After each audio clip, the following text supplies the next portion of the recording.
ਕਿ ਐਸਐਮਓ ਸਾਨੂੰ ਇਹ ਧਮਕੀ ਦਿੰਦਾ ਸੀਗਾ, ਮੈਂ ਜਿਹੜਾ ਮੈਡਮ ਐਮਐਲਏ ਨੂੰ ਮਹੀਨਾ ਦਿੰਨਾ ਤੇ ਜੇ ਤੁਸੀਂ ਕੋਈ ਵੀ ਮੇਰੇ ਖਿਲਾਫ ਸ਼ਿਕਾਇਤ ਕਰੋਗੇ ਤਾਂ ਮੈਂ ਤੁਹਾਡੇ ਇੱਥੋਂ ਬਦਲੀ ਕਰਾ ਦੂੰਗਾ। ਉਹ ਲੜਕੀ ਦੋਸ਼ ਲਾ ਰਹੀ ਹੈ ਜਿਹਦਾ ਜਿਨਸੀ ਸ਼ੋਸ਼ਣ ਹੋਇਆ। ਸਿਵਲ ਹਸਪਤਾਲ ਮੋਗਾ ਜਿਹੜਾ ਕਰਪਸ਼ਨ ਦਾ ਅੱਡਾ ਬਣਿਆ ਹੋਇਆ, ਕਰੋੜਾਂ ਰੁਪਏ ਦੇ ਘਪਲੇ ਆ ਸਿਰਫ ਸਿਵਲ ਹਸਪਤਾਲ ਮੋਗੇ ਚੋਂ ਮਿਲਣਗੇ। ਜੇਕਰ ਸਾਰੇ ਡਿਪਾਰਟਮੈਂਟਸ ਦੀ ਇਨਕੁਆਇਰੀ ਕਰ ਲਵੀ ਜਾਵੇ ਤਾਂ ਅਰਬਾਂ ਰੁਪਏ ਦੇ ਘਪਲੇ ਨਿਕਲਣਗੇ ਮੋਗੇ 'ਚ।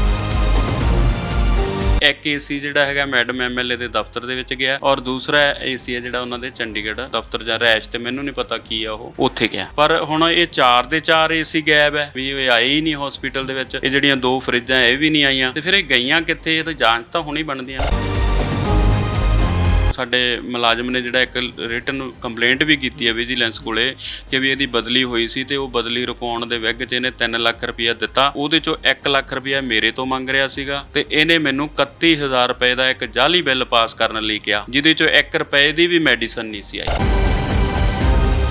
ਡਰਾਈਵਰ ਭਾਈਚਾਰੇ ਦੇ ਲੋਕ ਇਹ ਗੱਲ ਕਹਿ ਰਹੇ ਆ ਵੀ ਸਾਨੂੰ ਪਤਾ ਹੀ ਨਹੀਂ ਸੀ ਵੀ ਇਹ ਡਰਾਈਵਰ ਇੱਥੇ ਰੱਖਿਆ ਹੋਇਆ। ਤਨਖਾਹ ਵੀ ਜਿਹੜੀ ਹੈਗੀ ਆ ਉਹ ਸਾਡੇ ਹਸਪੀਟਲ ਤੇ ਜਾ ਰਹੀ ਹੈ। ਕਚਹਿਰੀ ਉਹ ਮੈਡਮ ਦੀ ਜਾਂਦਾ ਪਰ ਹਾਜ਼ਰੀ ਉਹਦੀ ਸਰਕਾਰੀ ਖਾਤੇ ਦੇ ਵਿੱਚ ਇੱਧਰ ਬਿਲਕੁਲ ਹਾਜ਼ਰੀ ਲੱਗ ਰਹੀ ਹੈ। 23 ਤਰੀਕ ਨੂੰ ਖੁਲਾਸੇ ਕੀਤੇ ਸਟੇਜ ਤੋਂ ਤਾਂ ਉਹਨਾਂ ਨੇ ਤੁਰੰਤ ਉਹਨੂੰ ਉੱਥੋਂ ਆਪਦੀ ਕੋਠੀ ਤੋਂ ਭਜਾਤਾ, ਕਹਿੰਦੇ ਜਾਓ ਸਿਵਲ ਹਸਪੀਟਲ ਜਾਓ। ਹਰਿਆਣੇ ਦੇ ਬਾਰਡਰ ਤੇ ਸ਼ਤਰਾਣਾ ਘਰ ਤੋਂ 200 ਕਿਲੋਮੀਟਰ ਦੂਰ ਇਹ ਜਣੀ ਦੀ ਬਦਲੀ ਨਹੀਂ ਬਦਲਾ ਲਿਆ ਗਿਆ ਮੇਰੇ ਤੋਂ। ਜਿਹੜੇ ਮੈਂ ਆਵਾਜ਼ ਉਠਾਉਂਦਾ ਰਿਹਾ, ਮੈਨੂੰ ਚੁੱਪ ਕਰਾਉਣ ਦੀ ਜਾਂ ਰਾਹ ਦਾ ਰੋੜਾ ਸਮਝ ਕੇ ਪਾਸੇ ਕਰਨ ਦੀ ਕੋਸ਼ਿਸ਼ ਕੀਤੀ ਗਈ।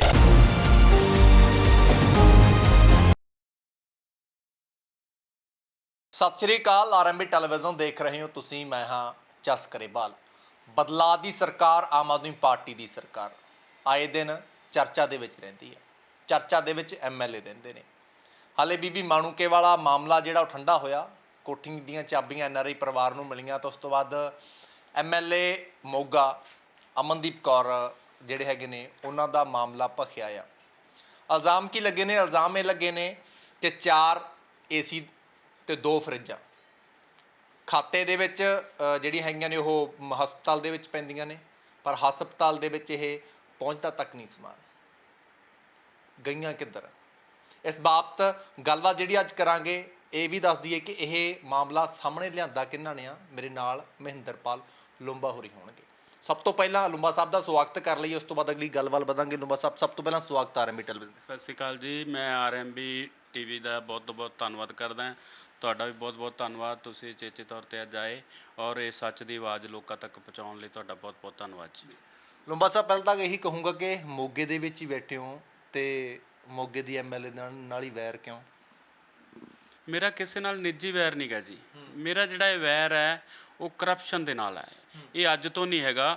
ਅਸੀਂ ਅੰਨਾ ਅੰਦੋਲਨ ਤੋਂ ਲੈ ਕੇ ਜਾਣੀ ਦੀ ਇਹ ਵੈਰ ਹੈ ਜਿਹੜਾ ਕਮਾਇਆ ਹੋਇਆ।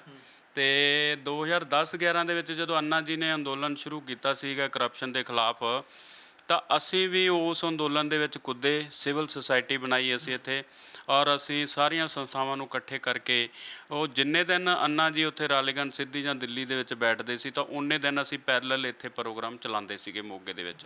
ਔਰ ਇੱਕ ਬੜਾ ਜਨੂਨ ਸੀ ਕਿ ਵੀ ਕਰਪਸ਼ਨ ਆ ਜਿਹੜੀ ਅਸੀਂ ਖਤਮ ਕਰ ਦੇਣੀ ਹੈ। ਹਾਂ, ਦੇਸ਼ 'ਚੋਂ ਖਤਮ ਕਰ ਦੇਣੀ ਹੈ, ਕਿਉਂਕਿ ਉਦੋਂ ਇੱਕ ਮੂਵਮੈਂਟ ਹੀ ਇਹੋ ਜਿਹੀ ਬਣ ਗਈ ਸੀ ਕਿ ਵੀ ਐਂ ਲੱਗਦਾ ਸੀਗਾ ਕਿ ਵੀ ਹੁਣ ਤਾਂ ਕਰਪਸ਼ਨ ਅਸੀਂ ਜਮਾਂ ਹੀ ਚੱਕ ਦੇਣੀ ਆ। ਅਤੇ ਉਸ ਤੋਂ ਬਾਅਦ ਚਲੋ 2013 ਦੇ ਵਿੱਚ ਅਰਵਿੰਦ ਜੀ ਨੇ ਪਾਰਟੀ ਬਣਾਉਣ ਦਾ ਜਦੋਂ ਐਲਾਨ ਕਰਤਾ, ਮੂਵਮੈਂਟ ਬਹੁਤ ਵਧੀਆ ਸਾਡੀ ਚੱਲਦੀ ਰਹੀ।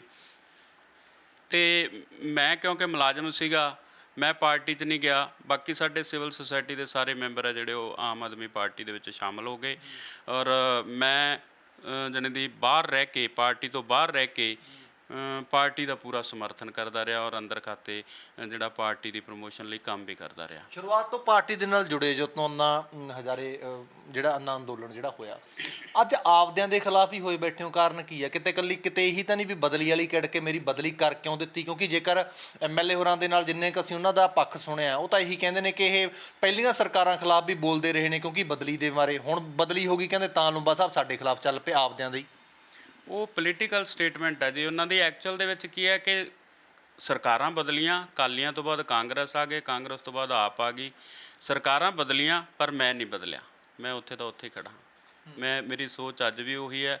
ਮੈਂ ਅਕਾਲੀ ਸਰਕਾਰ ਵੇਲੇ ਵੀ ਕਰਪਸ਼ਨ ਦੇ ਖਿਲਾਫ ਬੋਲਦਾ ਰਿਹਾ, ਕਾਂਗਰਸ ਸਰਕਾਰ ਵੇਲੇ ਵੀ ਬੋਲਦਾ ਰਿਹਾ ਤੇ ਅੱਜ ਆਮ ਆਦਮੀ ਪਾਰਟੀ ਸਰਕਾਰ 'ਚ ਵੀ ਬੋਲ ਰਹੇ ਹਾਂ। ਪਰ ਇਹ ਤਾਂ ਕਹਿੰਦੇ ਭ੍ਰਿਸ਼ਟਾਚਾਰ ਮੁਕਤ ਸਰਕਾਰ ਆ, ਪੋਸਟਰ ਵੀ ਲੱਗੇ ਨੇ, ਤੁਸੀਂ ਵੀ ਦੇਖੇ ਹੋਣਗੇ। ਹੋਰਨਾਂ ਸਟੇਟਾਂ ਦੇ ਵਿੱਚ ਜਾ ਕੇ ਭਗਵੰਤ ਸਿੰਘ ਮਾਨ ਕਹਿੰਦੇ ਨੇ ਭ੍ਰਿਸ਼ਟਾਚਾਰ ਮੁਕਤ ਅਸੀਂ ਪੰਜਾਬ ਨੂੰ ਕਰਤਾ, ਜਿਹੜਾ ਥੋੜਾ ਬਹੁਤਾ ਰਹਿ ਗਿਆ ਉਹ ਕਰ ਦਿਆਂਗੇ। ਤੇ ਤੁਸੀਂ ਬਿੱਲ ਕੱਢੀ ਫਿਰਦੇ ਹੋ ਆਪਦੀ ਐਮਐਲਏ ਦੇ, ਉਹ ਵੀ ਆਮ ਆਦਮੀ ਪਾਰਟੀ ਦੀ ਐਮਐਲਏ ਦੇ। ਇਹ ਤਾਂ ਸਿਰਫ ਬਿੱਲ ਹੀ ਹੈ ਜੀ, ਹਲੇ ਤਾਂ ਹੋਰ ਬਹੁਤ ਕੁਝ ਹੈ। ਮੈਂ ਤਾਂ ਇਹ ਮੰਗ ਕਰ ਰਿਹਾ ਭਗਵੰਤ ਮਾਨ ਜੀ ਤੋਂ ਕਿ ਇਹਦੀ ਵਿਜੀਲੈਂਸ ਜਾਂਚ ਕਰਵਾਈ ਜਾਵੇ। ਤੁਹਾਨੂੰ ਕਰੋੜਾਂ ਰੁਪਏ ਦੇ ਘਪਲੇ ਆ ਸਿਰਫ ਸਿਵਲ ਹਸਪਤਾਲ ਮੋਗੇ 'ਚੋਂ ਮਿਲਣਗੇ, ਔਰ ਸਾਰੇ ਮੋਗੇ ਜ਼ਿਲ੍ਹੇ ਦੇ ਵਿੱਚੋਂ ਜੇਕਰ ਵੇਖਿਆ ਜਾਵੇ ਤਾਂ ਹਰੇਕ ਡਿਪਾਰਟਮੈਂਟ ਹੈ ਜਿਹੜਾ ਉਹ ਅਫੈਕਟਡ ਹੈ। ਤੇ ਜੇਕਰ ਸਾਰੇ ਡਿਪਾਰਟਮੈਂਟਸ ਦੀ ਇਨਕੁਆਇਰੀ ਕਰ ਲਵੀ ਜਾਵੇ ਤਾਂ ਅਰਬਾਂ ਰੁਪਏ ਦੇ ਘਪਲੇ ਨਿਕਲਣਗੇ ਮੋਗੇ 'ਚ। ਤੇ ਇਹ ਫਿਰ ਇਹ ਕਿਵੇਂ ਲੱਗਦਾ ਵੀ ਇਹ 'ਚ ਐਮਐਲਏ ਸਾਹਿਬਾਂ ਦਾ ਹੱਥ ਹੋ ਸਕਦਾ? ਆਪਾਂ ਇਹ ਸੋਚ ਹੀ ਨਹੀਂ ਸਕਦੇ ਕਿ ਵੀ ਜੀ ਜਿਹੜੇ ਐਮਐਲਏ ਦੀ ਮਨਜ਼ੂਰੀ ਤੋਂ ਬਿਨਾਂ ਜਿਹੜਾ ਹੈਗਾ ਇਹ ਸਾਰਾ ਕੁਝ ਚੱਲ ਸਕਦਾ। ਕੀ ਪਤਾ ਗੱਲ ਹੀ ਨਾ ਪਹੁੰਚੀ ਹੋਵੇ ਹਲੇ ਤੱਕ। ਨੋ ਜੀ ਨੋ, ਬਿਲਕੁਲ ਨਹੀਂ। ਸਭ ਕੁਝ ਉਹਨਾਂ ਦੇ, ਮੈਂ ਖੁਦ ਉਹਨਾਂ ਦੇ ਧਿਆਨ 'ਚ ਲਿਆਂਦਾ ਰਿਹਾ। ਤੁਸੀਂ ਸਿਵਲ ਹਸਪੀਟਲ ਦੇ, ਹਾਂਜੀ ਸਿਵਲ ਹਸਪੀਟਲ ਦੇ ਜਿੰਨੇ ਸਕੈਮ ਹੋ ਰਹੇ ਸੀਗੇ, ਮੈਂ 1 ਸਾਲ ਤੱਕ ਤਕਰੀਬਨ ਆਪਦੇ ਜ਼ਾਬਤੇ ਦੇ ਵਿੱਚ ਰਹਿ ਕੇ ਬੜਾ ਸਮਝਾਇਆ ਮੈਮ ਨੂੰ ਵੀ, ਔਰ ਸਾਡੇ ਹੋਰ ਐਮਐਲਏਜ਼ ਆ ਉਹਨਾਂ ਨਾਲ ਵੀ ਮੇਰੀ ਗੱਲਬਾਤ ਹੁੰਦੀ ਰਹੀ ਕਿ ਵੀ ਜਿਹੜਾ ਇਹ ਵਰਤਾਰਾ ਚੱਲ ਰਿਹਾ ਬਹੁਤ ਮਾੜਾ ਚੱਲ ਰਿਹਾ, ਔਰ ਅਸੀਂ ਇਹਨੂੰ ਬਰਦਾਸ਼ਤ ਨਹੀਂ ਕਰਾਂਗੇ। ਇੱਕ ਸਮੇਂ ਤੱਕ ਅਸੀਂ ਬਰਦਾਸ਼ਤ ਕਰਦੇ ਰਹੇ, ਔਰ ਤੁਸੀਂ ਮੇਰੀਆਂ ਫੇਸਬੁੱਕ ਪੋਸਟਾਂ ਦੇਖੋ, ਮੈਂ ਸਮੇਂ-ਸਮੇਂ 'ਤੇ ਪੋਸਟਾਂ ਪਾਉਂਦਾ ਰਿਹਾ ਇਸ ਗੱਲ ਨੂੰ ਲੈ ਕੇ, ਔਰ ਇਸੇ ਕਰਕੇ ਅੰਦਰ ਖਾਤੇ ਮੇਰੇ ਤੋਂ ਦੁਖੀ ਸੀਗੇ। ਹੁਣ ਕਰਪਸ਼ਨ ਦਾ ਇਲਜ਼ਾਮ ਲਾ ਕੇ, ਜੇ ਹੋਰ ਕੋਈ ਇਲਜ਼ਾਮ ਲਾ ਕੇ ਤਾਂ ਮੈਨੂੰ ਇਹ ਕੱਢ ਨਹੀਂ ਸਕਦੇ ਸੀਗੇ। ਇਸ ਕਰਕੇ ਇਹਨਾਂ ਨੇ ਉਹ ਖੂਨਦਾਨ ਕੈਂਪ ਦੀ ਜਿਹੜੀ ਇੱਕ ਕਿੱਟ ਜੀ ਬਣਾ ਲਈ ਕਿ ਖੂਨਦਾਨ ਕੈਂਪ ਜਿਹੜਾ 14 ਜੂਨ ਨੂੰ ਅਸੀਂ ਵਰਲਡ ਬਲੱਡ ਡੋਨਰ ਡੇ 'ਤੇ ਲਾਇਆ, ਉਹਦੇ 'ਚ ਅਸੀਂ ਇਹਨਾਂ ਨੂੰ ਬੁਲਾਇਆ ਨਹੀਂ। ਉਹ ਪੰਜਾਬ ਲੈਵਲ ਦਾ ਫੰਕਸ਼ਨ ਸੀ, ਪੂਰੇ ਪੰਜਾਬ ਤੋਂ 35 ਦੇ ਕਰੀਬ ਜਿਹੜੀਆਂ ਸੰਸਥਾਵਾਂ ਇੱਥੇ ਆਈਆਂ, ਔਰ 60 ਦੇ ਕਰੀਬ ਸਾਡੀਆਂ ਲੋਕਲ ਸੰਸਥਾਵਾਂ ਆਈਆਂ।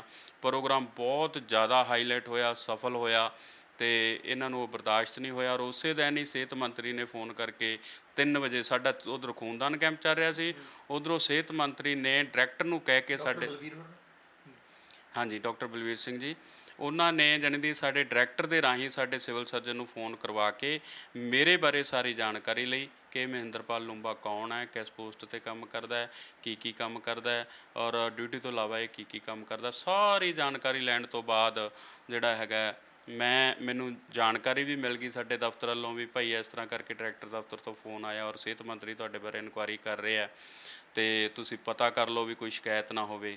ਕਿਉਂਕਿ ਸ਼ਿਕਾਇਤਾਂ ਮੇਰੀਆਂ ਪਹਿਲਾਂ ਵੀ ਬਹੁਤ ਹੁੰਦੀਆਂ ਰਹੀਆਂ, ਇਸ ਕਰਕੇ ਸ਼ਿਕਾਇਤਾਂ ਦਾ ਕੋਈ ਮਨ 'ਚ ਹੁਣ ਡਰ ਜਿਹਾ ਨਹੀਂ ਰਿਹਾ ਸੀਗਾ। ਮੈਂ ਕਿਹਾ ਚਲੋ 3-4 ਦਿਨਾਂ ਦੇ ਵਿੱਚ, 5 ਦਿਨਾਂ ਦੇ ਵਿੱਚ ਆ ਜਾਏਗੀ ਥੱਲੇ, ਆਪਾਂ ਨੂੰ ਪਤਾ ਲੱਗ ਜਾਏਗਾ। ਪਰ ਇਹ ਥੋੜ੍ਹੀ ਪਤਾ ਸੀਗਾ ਕਿ ਤੀਜੇ ਦਿਨ ਜਿਹੜੇ ਆਰਡਰ ਆ ਜਾਣਗੇ, ਔਰ ਉਹ ਵੀ ਉਹ ਹਰਿਆਣੇ ਦੇ ਬਾਰਡਰ 'ਤੇ ਸ਼ਤਰਾਣਾ, ਘਰ ਤੋਂ 200 ਕਿਲੋਮੀਟਰ ਦੂਰ। ਇਹ ਜਾਣੀ ਦੀ ਬਦਲੀ ਨਹੀਂ, ਬਦਲਾ ਲਿਆ ਗਿਆ ਮੇਰੇ ਤੋਂ। ਜਿਹੜੇ ਮੈਂ ਆਵਾਜ਼ ਉਠਾਉਂਦਾ ਰਿਹਾ, ਮੈਨੂੰ ਚੁੱਪ ਕਰਾਉਣ ਦੀ ਜਾਂ ਰਾਹ ਦਾ ਰੋੜਾ ਸਮਝ ਕੇ ਪਾਸੇ ਕਰਨ ਦੀ ਕੋਸ਼ਿਸ਼ ਕੀਤੀ ਗਈ। ਪਰ ਲੂੰਬਾ ਸਾਹਿਬ ਗੱਲ ਇੱਕ ਵੀ ਆ, ਇਸ ਤੋਂ ਪਹਿਲਾਂ ਸ਼ਾਇਦ ਤੁਸੀਂ ਮੀਡੀਆ ਸਾਹਮਣੇ ਨਹੀਂ ਆਏ। ਇਹ ਜਿਹੜੇ ਤੱਥ ਹੁਣ ਤੁਸੀਂ ਪੇਸ਼ ਕਰ ਰਹੇ ਹੋ, ਇਹ ਤੱਥ ਲੈ ਕੇ ਇਸੇ ਤੋਂ ਅੰਦਾਜ਼ਾ ਇਹ ਲਾਇਆ ਜਾ ਰਿਹਾ ਕਿ ਜੇਕਰ ਸ਼ਾਇਦ ਬਦਲੀ ਨਾ ਹੁੰਦੀ, ਚਲੋ ਇੱਕ ਵਾਰੀ ਮੰਨ ਲਈਏ ਕਿ ਤੁਹਾਡੀ ਬਦਲੀ ਨਾ ਹੁੰਦੀ, ਤਾਂ ਫਿਰ ਲੂੰਬਾ ਸਾਹਿਬ ਤੁਸੀਂ ਚੁੱਪ ਰਹਿੰਦੇ ਹੁਣ ਵੀ?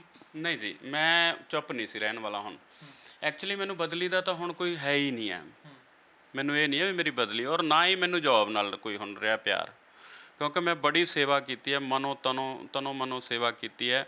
ਜਿੰਨੀ ਦੇਰ ਵੀ ਮੈਂ ਜੋਬ ਦੇ ਵਿੱਚ ਰਿਹਾ, ਮੈਂ ਜਾਣੀ ਦੀ ਆਪ ਦਾ ਪੂਰਾ ਸਮਰਪਿਤ ਕਰਕੇ ਜੋਬ ਕੀਤੀ ਹੈ। ਔਰ ਇਹਦਾ ਇੱਕ ਸਬੂਤ ਹੈ ਕਿ ਮੈਂ ਡੇਂਗੂ ਦਾ ਇੰਚਾਰਜ ਹਾਂ ਇੱਥੇ ਸਾਡੇ ਮੋਗੇ ਦੇ ਵਿੱਚ। ਜਾਣੀ ਦੀ ਕਹਿ ਲਓ ਕਿ ਵੀ ਡੇਂਗੂ, ਮਲੇਰੀਆ, ਚਿਕਨਗੁਨੀਆ ਵਰਗੀਆਂ ਬਿਮਾਰੀਆਂ ਜਿਹੜੀਆਂ ਹੈਗੀਆਂ, ਉਹਨਾਂ ਨੂੰ ਰੋਕਣ ਦੀ ਮੇਰੀ ਜ਼ਿੰਮੇਵਾਰੀ ਹੈ।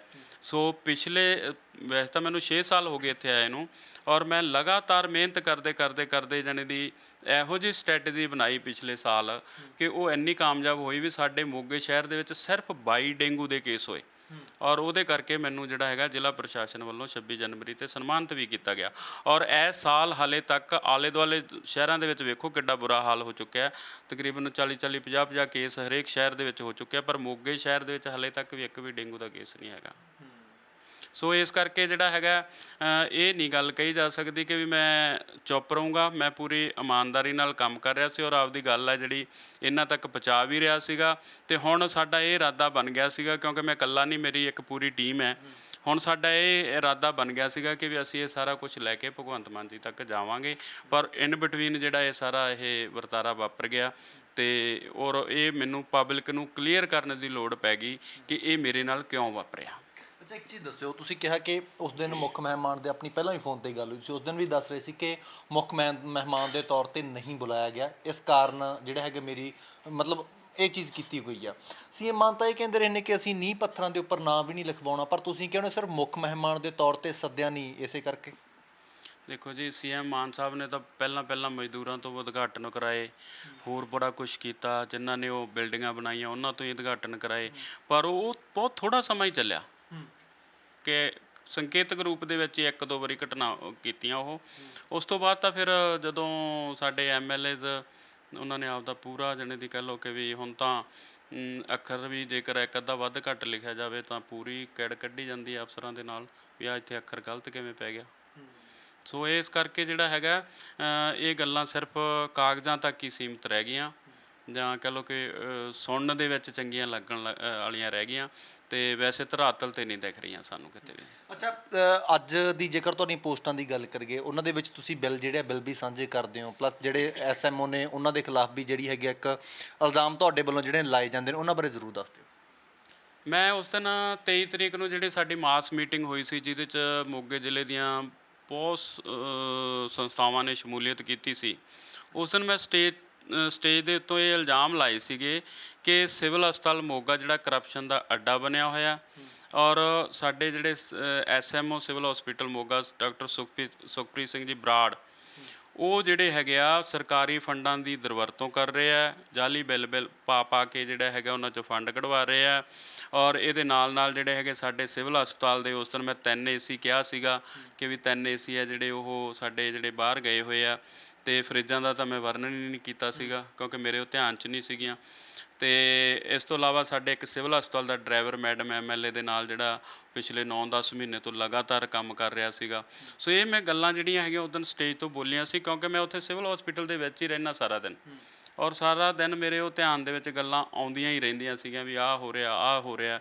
ਸੋ ਇਸ ਕਰਕੇ ਮੈਂ ਉਹ ਬੋਲੀਆਂ ਸੀਗੀਆਂ ਗੱਲਾਂ, ਔਰ ਉਹਨਾਂ ਦੇ ਪ੍ਰੂਫ ਸੀ ਮੇਰੇ ਕੋਲ, ਉਸ ਦਿਨ ਵੀ ਸੀ ਮੇਰੇ ਕੋਲ ਪ੍ਰੂਫ, ਪਰ ਮੈਂ ਉਹ ਸਿਰਫ ਪ੍ਰੂਫ ਦੇ ਚੱਕਰ 'ਚ ਨਾ ਪੈ ਕੇ ਮੈਂ ਆਪਦੀ ਗੱਲ ਕਹੀ ਸੀ, ਔਰ ਉਹਨਾਂ ਨੂੰ ਹੁਣ ਮੈਂ ਸਿਸਟਮੈਟਿਕਲੀ ਜਾਣੀ 1 ਬਾਏ 1 ਹੈ ਜਿਹੜਾ ਉਹ ਲੋਕਾਂ ਦੇ ਵਿੱਚ ਲੈ ਕੇ ਜਾ ਰਿਹਾ, ਤਾਂ ਕਿ ਵੀ ਲੋਕਾਂ ਨੂੰ ਇਹ ਮਹਿਸੂਸ ਨਾ ਹੋਵੇ ਕਿ ਮੈਂ ਸਿਰਫ ਉੱਪਰਲੇ ਮਨੋਂ ਹੀ ਗੱਲਾਂ ਕਰ ਰਿਹਾ, ਵੀ ਮੈਂ ਸਾਰੀਆਂ ਗੱਲਾਂ ਜਿਹੜੀਆਂ ਹੈਗੀਆਂ ਵਿਦ ਪ੍ਰੂਫ ਕਰ ਰਿਹਾ।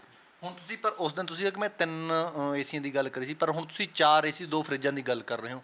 ਇਹ ਜੇਕਰ ਆਏ ਹਸਪੀਟਲ ਦੇ ਲਈ ਨੇ, ਬਿੱਲ ਹਸਪੀਟਲ ਤੋਂ ਜਿਹੜੇ ਹੈ ਕੱਟੇ ਗਏ ਨੇ, ਤਾਂ ਫਿਰ ਇਹ 4 ਏਸੀ ਤੇ 2 ਫਰਿੱਜਾਂ ਗਈਆਂ ਕਿੱਧਰ ਨੇ? ਇਹ ਜਾਂਚ ਦਾ ਵਿਸ਼ਾ ਜੀ। ਮੈਂ ਇਸੇ ਕਰਕੇ ਤਾਂ ਕਹਿ ਰਿਹਾ ਸੀਐਮ ਸਾਹਿਬ ਨੂੰ ਕਿ ਵੀ ਇਹਦੀ ਜਾਂਚ ਕਰਵਾਈ ਜਾਵੇ। ਇਕੱਲੇ ਏਸੀ ਪਿਆ ਤਾਂ 1,68,000 ਰੁਪਏ ਹੀ ਹੈ, ਇਹ ਤਾਂ ਕੁਛ ਵੀ ਨਹੀਂ ਹੈ। 1,68,000 ਰੁਪਏ ਤਾਂ ਕੁਛ ਵੀ ਨਹੀਂ ਹੈਗਾ, ਉੱਥੇ ਤਾਂ ਲੱਖਾਂ ਦੇ ਕਰੋੜਾਂ ਰੁਪਏ ਦੇ ਘਪਲੇ ਨਿਕਲਣੇ ਆ। ਸੋ ਇਸ ਕਰਕੇ ਜਿਹੜਾ ਹੈਗਾ ਇਹ ਕਿੱਥੇ ਗਏ 4 ਏਸੀ, ਕਿਉਂਕਿ 1 ਮਹੀਨੇ ਦੇ ਵਿੱਚ ਹੀ ਕੁਝ ਕੁ ਦਿਨਾਂ ਦੇ ਫਰਕ ਦੇ ਨਾਲ, ਜਿਵੇਂ ਇੱਕ 15 ਨੂੰ, ਇੱਕ 17 ਨੂੰ, ਇੱਕ 18 ਨੂੰ, ਤੀਜਾ 29 ਨੂੰ, ਇਸ ਤਰ੍ਹਾਂ ਖਰੀਦੇ ਗਏ ਆ। ਠੀਕ ਹੈ, ਸੋ ਇਹ ਜਿਹੜਾ ਹੈਗਾ ਉਹ ਕਿੱਥੇ ਗਏ? ਉਹਨਾਂ ਨੂੰ ਖਰੀਦਣ ਵਾਸਤੇ ਜਿਹੜੀ ਕਮੇਟੀ ਬਣਨੀ ਸੀ, ਉਹ ਕਮੇਟੀ ਬਣਾਈ ਗਈ ਕਿ ਨਹੀਂ ਬਣਾਈ ਗਈ, ਉਹਦੀ ਅਪਰੂਵਲ ਲਈ ਗਈ ਕਿ ਨਹੀਂ, ਫਿਰ ਕਟੀਸ਼ਨਾਂ ਲਈਆਂ ਗਈਆਂ ਕਿ ਨਹੀਂ ਲਈਆਂ ਗਈਆਂ। ਸੋ ਇਹ ਸਾਰਾ ਕੁਛ ਤਾਂ ਜਾਂਚ ਦਾ ਵਿਸ਼ਾ, ਔਰ ਉਸ ਤੋਂ ਬਾਅਦ ਉਹਨਾਂ ਦੀ ਡਿਲੀਵਰੀ ਕਿਹਨੇ ਲਈ, ਕਿਉਂਕਿ ਜਿਹੜਾ ਉਸ ਵੇਲੇ ਸਾਡੇ ਫਾਰਮਾਸਿਸਟ ਸੀਗਾ ਗੁਰਪ੍ਰੀਤ ਸਿੰਘ, ਉਸ ਵੇਲੇ ਉਹਦੇ ਕੋਲ ਚਾਰਜ ਸੀਗਾ ਇਹ ਸਾਰਾ। ਇਹ ਇਸ ਤਰ੍ਹਾਂ ਹੁੰਦਾ ਕਿ ਪਹਿਲਾਂ ਕਮੇਟੀ ਬਣਦੀ ਹੈ, ਉਹਦੀ ਅਪਰੂਵਲ ਲਈ ਜਾਂਦੀ ਹੈ, ਦਫ਼ਤਰੀ ਨੋਟ ਲੱਗਦਾ ਹੈ, ਅਤੇ ਉਸ ਤੋਂ ਬਾਅਦ ਜਿਹੜਾ ਅਪਰੂਵਲ ਤੋਂ ਬਾਅਦ ਕਟੀਸ਼ਨਾਂ ਲਈਆਂ ਜਾਂਦੀਆਂ, ਫਿਰ ਪਰਚੇਜ਼ ਕੀਤੀ ਜਾਂਦੀ ਹੈ। ਪਰਚੇਜ਼ ਕਰਨ ਤੋਂ ਬਾਅਦ ਜਦੋਂ ਚੀਜ਼ ਆ ਜਾਂਦੀ ਹੈ ਹਸਪੀਟਲ ਦੇ ਅੰਦਰ, ਤਾਂ ਫਿਰ ਉਹਨੂੰ ਸਟਾਕ ਰਜਿਸਟਰ ਦੇ ਵਿੱਚ ਐਂਟਰ ਕੀਤਾ ਜਾਂਦਾ। ਸਟਾਕ ਰਜਿਸਟਰ 'ਚ ਐਂਟਰ ਕਰਨ ਤੋਂ ਬਾਅਦ ਉਹਨੂੰ ਜਿਹੜੇ ਵੀ ਡਿਪਾਰਟਮੈਂਟ ਦੇ ਵਿੱਚ ਭੇਜਣਾ ਹੁੰਦਾ ਉਹਨੂੰ ਇਸ਼ੂ ਕੀਤਾ ਜਾਂਦਾ। ਸੋ ਇਹ ਸਾਰਾ ਜਿਹੜਾ ਪ੍ਰੋਸੀਜਰ ਹੈ ਉਹ ਗੁਰਪ੍ਰੀਤ ਸਿੰਘ ਦੱਸ ਰਿਹਾ ਕਿ ਵੀ ਮੈਂ ਇਹਨਾਂ ਦੇ ਵਿੱਚੋਂ ਨਾ ਤਾਂ ਇਹ 4 ਏਸੀ ਅਤੇ ਨਾ 2 ਫਰਿੱਜਾਂ, ਇਹ ਮੈਂ ਕਿਤੇ ਵੀ ਸਟਾਕ ਦੇ ਵਿੱਚ ਨਹੀਂ ਚੜਾਈਆਂ, ਵੀ ਕਹਿਣ ਤੋਂ ਭਾਵ ਉਹਦੇ ਕੋਲ ਆਈਆਂ ਹੀ ਨਹੀਂ। ਉਹਨਾਂ ਦਾ ਕਹਿਣਾ ਹੈ, ਇਹ ਉਹਨਾਂ ਦਾ ਕਹਿਣਾ ਹੈ। ਅਤੇ ਇਹਦਾ ਲਿੰਕ ਫਿਰ ਕਿਤੇ ਨਾ ਕਿਤੇ ਐਮਐਲਏ ਮੈਡਮ ਦੇ ਨਾਲ ਜੁੜਦਾ ਇਹਨਾਂ ਏਸੀਆਂ ਅਤੇ 2 ਫਰਿੱਜਾਂ ਦਾ? ਦੇਖੋ ਜੀ, ਜਿਹੜੇ ਸਾਡੇ ਬੰਦੇ ਜਿਨ੍ਹਾਂ ਨੇ ਸਾਨੂੰ ਇਹ ਜਾਣਕਾਰੀ ਦਿੱਤੀ ਸੀਗੀ, ਉਹਨਾਂ ਨੇ ਸਾਨੂੰ ਇਹੀ ਦੱਸਿਆ ਸੀਗਾ ਕਿ ਇੱਕ ਏਸੀ ਜਿਹੜਾ ਹੈਗਾ ਮੈਡਮ ਐਮਐਲਏ ਦੇ ਦਫ਼ਤਰ ਦੇ ਵਿੱਚ ਗਿਆ, ਔਰ ਦੂਸਰਾ ਏਸੀ ਹੈ ਜਿਹੜਾ ਉਹਨਾਂ ਦੇ ਚੰਡੀਗੜ੍ਹ ਦਫ਼ਤਰ ਜਾਂ ਰਿਹਾਇਸ਼, ਤੇ ਮੈਨੂੰ ਨਹੀਂ ਪਤਾ ਕੀ ਆ ਉਹ, ਉੱਥੇ ਗਿਆ। ਪਰ ਹੁਣ ਇਹ 4 ਦੇ 4 ਏਸੀ ਗਾਇਬ ਹੈ। ਮੈਨੂੰ ਤਾਂ ਇਹ ਪਤਾ ਲੱਗਿਆ ਵੀ ਇਹ ਆਏ ਹੀ ਨਹੀਂ ਹਸਪੀਟਲ ਦੇ ਵਿੱਚ। ਇਹ ਜਿਹੜੀਆਂ 2 ਫਰਿੱਜਾਂ ਇਹ ਵੀ ਨਹੀਂ ਆਈਆਂ, ਅਤੇ ਫਿਰ ਇਹ ਗਈਆਂ ਕਿੱਥੇ? ਇਹ ਤਾਂ ਜਾਂਚ ਤਾਂ ਹੁਣੀ ਬਣਦੀ ਹੈ ਨਾ। ਬਿਲਕੁਲ। ਤੁਸੀਂ ਐਸਐਮਓ ਸਾਹਿਬ ਦੇ ਨਾਲ ਗੱਲਬਾਤ ਤੁਹਾਡੀ ਹੋਈ, ਤੁਸੀਂ ਗੱਲਬਾਤ ਕਰਨ ਦੀ ਕੋਸ਼ਿਸ਼ ਕੀਤੀ ਇਸ ਬਾਬਤ, ਇਸ ਵਿਸ਼ੇ ਤੇ? ਇਸ ਵਿਸ਼ੇ ਤੇ ਤਾਂ ਬਹੁਤ ਵਾਰੀ ਗੱਲ ਹੋ ਚੁੱਕੀ ਹੈ ਜੀ ਉਹਨਾਂ ਨਾਲ। ਐਕਚੁਅਲ ਤਾਂ ਜਿਹੜਾ ਸਮੱਸਿਆ ਹੀ ਮੈਂ ਤੁਹਾਨੂੰ ਉਹੀ ਦੱਸਦਾ ਵੀ ਵਾਰ-ਵਾਰ ਮੈਂ ਐਸਐਮਓ ਦੇ ਨਾਲ ਤਾਂ ਬਹੁਤ ਵਾਰੀ ਗੱਲ ਕੀਤੀ। ਐਸਐਮਓ ਕਿਉਂਕਿ ਮੈਡਮ ਐਮਐਲਏ ਦੇ ਨਾਲ ਲਿੰਕ ਦੇ ਵਿੱਚ ਰਹਿੰਦਾ ਸੀਗਾ, ਔਰ ਅੱਜ ਦੀ ਜਿਹੜੀ ਤੁਹਾਡੀ ਉਹ ਮੈਂ ਫੇਸਬੁੱਕ ਤੇ ਪਾਈ ਹੈ ਜਿਹੜੀ ਏਜੰਸੀ ਸ਼ੋਸ਼ਣ ਵਾਲੀ ਗੱਲ ਦਾ ਦੋਸ਼ ਲਾਇਆ ਕੁੜੀ ਨੇ, ਔਰ ਉਹਨੇ ਆਪਦੀ ਵਿੱਚ ਲਿਖਿਆ ਕਿ ਐਸਐਮਓ ਸਾਨੂੰ ਇਹ ਧਮਕੀ ਦਿੰਦਾ ਸੀਗਾ ਕਿ ਵੀ ਮੈਂ ਜਿਹੜਾ ਮੈਡਮ ਐਮਐਲਏ ਨੂੰ ਮਹੀਨਾ ਦਿੰਦਾ ਤੇ ਜੇ ਤੁਸੀਂ ਕੋਈ ਵੀ ਮੇਰੇ ਖਿਲਾਫ ਸ਼ਿਕਾਇਤ ਕਰੋਗੇ ਤਾਂ ਮੈਂ ਤੁਹਾਡੇ ਇੱਥੋਂ ਬਦਲੀ ਕਰਾ ਦੂੰਗਾ। ਇਹ ਅੱਜ ਵਾਲੀ ਉਹ ਲੈਟਰ ਜਿਹੜੀ ਮੈਂ ਫੇਸਬੁੱਕ ਤੇ ਪਾਈ ਹੈ, ਉਹ ਲੜਕੀ ਦੋਸ਼ ਲਾ ਰਹੀ ਹੈ ਜਿਹਦਾ ਜਿਨਸੀ ਸ਼ੋਸ਼ਣ ਹੋਇਆ। ਅੱਛਾ, ਐਸਐਮਓ ਖੁਦ ਇਹ ਕਹਿੰਦੇ ਰਹੇ ਨੇ, ਉਹ ਉਸ ਲੜਕੀ ਦੇ ਦੋਸ਼ ਨੇ, ਲੜਕੀ ਨੇ ਕਿਹਾ ਕਿ ਸਾਨੂੰ ਐਸਐਮਓ ਨੇ ਇਹ ਕਿਹਾ ਕਿ ਮੈਂ ਜਿਹੜਾ ਹੈਗਾ ਉਹ ਐਮਐਲਏ ਮੈਡਮ ਨੂੰ ਮਹੀਨਾ ਦਿੰਦਾ। ਹਾਂਜੀ, ਮੈਡਮ ਐਮਐਲਏ ਈਵਨ ਕਿ WhatsApp ਤੇ ਮੈਸੇਜ ਭੇਜ ਕੇ ਮੁਲਾਜ਼ਮਾਂ ਨੂੰ ਵੀ ਕਿਹਾ ਗਿਆ ਕਿ ਵੀ ਇੰਨੇ ਪੈਸੇ ਦਿਓ, ਮੈਂ ਮੈਡਮ ਐਮਐਲਏ ਦਾ ਫੋਨ ਆ ਰਿਹਾ, ਮੈਂ ਉਹਨਾਂ ਨੂੰ ਪੈਸੇ ਭੇਜਣੇ ਆ। ਇਹ ਵੀ ਕਿਹਾ? ਹਾਂ, WhatsApp ਦੇ ਇੱਕ ਸਕਰੀਨਸ਼ਾਟ ਵਗੈਰਾ। ਮੈਂ ਤਦੇ ਤਾਂ ਕਹਿ ਰਿਹਾ ਇਹ ਤਾਂ ਬਹੁਤ ਵੱਡਾ ਕਪਲ ਹੈ ਜੀ, ਬਹੁਤ ਜ਼ਿਆਦਾ ਸੀਰੀਅਸ ਇਸ਼ੂ ਹੈ, ਕਿਉਂਕਿ ਮੈਂ ਉਹਨਾਂ ਮੁਲਾਜ਼ਮਾਂ ਨੂੰ ਹੁਣ ਸਾਹਮਣੇ ਨਹੀਂ ਲਿਆ ਸਕਦਾ। ਕਾਰਨ ਉਹਦਾ ਜੋ ਕੁਝ ਮੇਰੇ ਨਾਲ ਵਾਪਰਿਆ ਫਿਰ ਉਹਨਾਂ ਨਾਲ ਵਾਪਰੂਗਾ, ਠੀਕ ਹੈ ਨਾ। ਮੈਂ ਇਹੀ ਚਾਹੁੰਦਾ ਕਿ ਵੀ ਇਹਦੀ ਜਿਹੜੀ ਇਨਕੁਆਇਰੀ ਹੋਵੇ, ਵਿਜੀਲੈਂਸ ਇਨਕੁਆਇਰੀ ਹੋਵੇ, ਉਹਦੇ 'ਚ ਉਹ ਮੁਲਾਜ਼ਮ ਵੀ ਜਿਹੜੇ ਹੈਗੇ ਬੇਖੌਫ ਹੋ ਕੇ ਆਪਦੇ ਜਿਹੜੇ ਹੈਗੇ, ਸਭ ਤੋਂ ਪਹਿਲਾਂ ਤਾਂ ਇਹਦੀ ਬਦਲੀ ਕੀਤੀ ਜਾਵੇ, ਇੱਥੋਂ ਐਸਐਮਓ ਦੀ ਬਦਲੀ ਕੀਤੀ ਜਾਵੇ ਤਾਂ ਕਿ ਉਹ ਮੁਲਾਜ਼ਮਾਂ ਦਾ ਖੌਫ ਖਤਮ ਹੋਵੇ। ਕਿਉਂਕਿ ਇਹਨੇ ਇਹੋ ਜਿਹਾ ਉੱਥੇ ਮਾਹੌਲ ਕ੍ਰੀਏਟ ਕੀਤਾ ਹੋਇਆ ਕਿ ਕੋਈ ਵੀ ਮੁਲਾਜ਼ਮ ਹੈ ਜਿਹੜਾ ਉਹ ਜੇ ਬੋਲਣ ਤੋਂ ਪਹਿਲਾਂ 1000 ਵਾਰੀ ਸੋਚਦਾ ਤੇ ਬੋਲ ਹੀ ਨਹੀਂ ਰਿਹਾ ਕੋਈ। ਅੱਛਾ, ਜਿਹੜੇ ਕਿੰਨੇ ਪੈਸੇ ਮੰਗੇ ਜਾਂਦੇ ਸੀ, ਇਹ ਚੀਜ਼ ਦਾ ਵੀ ਤੁਹਾਨੂੰ ਦੱਸਿਆ ਹੋਣਾ ਮੁਲਾਜ਼ਮਾਂ ਨੇ ਜਿਨ੍ਹਾਂ ਨੇ ਤੁਹਾਡੇ ਕੋਲ ਇਹ ਚੀਜ਼ ਰੱਖੀ ਆ ਵੀ ਕਿੰਨੇ ਪੈਸਿਆਂ ਦੇ ਲਈ ਕਿਹਾ ਜਾਂਦਾ ਸੀ ਜਿਹੜਾ ਹੈਗਾ ਫੋਨ ਕਰਕੇ ਜਾਂ ਮੈਸੇਜ ਦੇ ਜ਼ਰੀਏ? ਦੇਖੋ ਜੀ, ਇਹ ਹਰ ਮਹੀਨੇ ਕਲੈਕਸ਼ਨ ਹੁੰਦੀ ਸੀ, ਖਾਸ ਤੌਰ 'ਤੇ ਜਿਹੜੀਆਂ ਇਹਨਾਂ ਨੇ ਕਮਾਊ ਸੀਟਾਂ ਰੱਖੀਆਂ ਹੋਈਆਂ 2 3 4, ਉਹ ਮੈਂ ਹੁਣ ਖੁਲਾਸਾ ਨਹੀਂ ਕਰੂੰਗਾ ਵੀ ਕਿਹੜੀਆਂ ਸੀਟਾਂ ਹੈਗੀਆਂ। ਉਹ ਕਮਾਊ ਸੀਟਾਂ 'ਤੇ ਜਿਹੜੇ ਬੰਦੇ ਬਿਠਾਏ ਗਏ ਆ, ਸਿਲੈਕਟਡ ਬੰਦੇ ਬਿਠਾਏ ਗਏ ਆ, ਔਰ ਉਹੀ ਬੰਦੇ ਜਿਹੜੇ ਉਹ ਕਲੈਕਸ਼ਨ ਕਰਕੇ ਦਿੰਦੇ ਸੀਗੇ ਐਸਐਮਓ ਨੂੰ, ਔਰ ਐਸਐਮਓ ਆਪਦੇ ਕੋਲੇ ਰੱਖਦਾ ਸੀ। ਮੈਡਮ ਐਮਐਲਏ ਦਾ ਨਾਮ ਯੂਜ਼ ਕਰ ਰਿਹਾ ਸੀ ਕਿ ਸੱਚਮੁੱਚ ਐਮਐਲਏ ਮੈਡਮ ਨੂੰ ਦੇ ਰਿਹਾ ਸੀਗਾ। ਇਹ ਤਾਂ ਹੁਣ ਐਸਐਮਓ ਨੂੰ ਗ੍ਰਿਫਤਾਰ ਕਰਕੇ ਉਹਦੀ ਜਦੋਂ ਪੁੱਛਗਿੱਛ ਕੀਤੀ ਜਾਊਗੀ ਤਾਂ ਫੇਰ ਹੀ ਪਤਾ ਲੱਗੂਗਾ।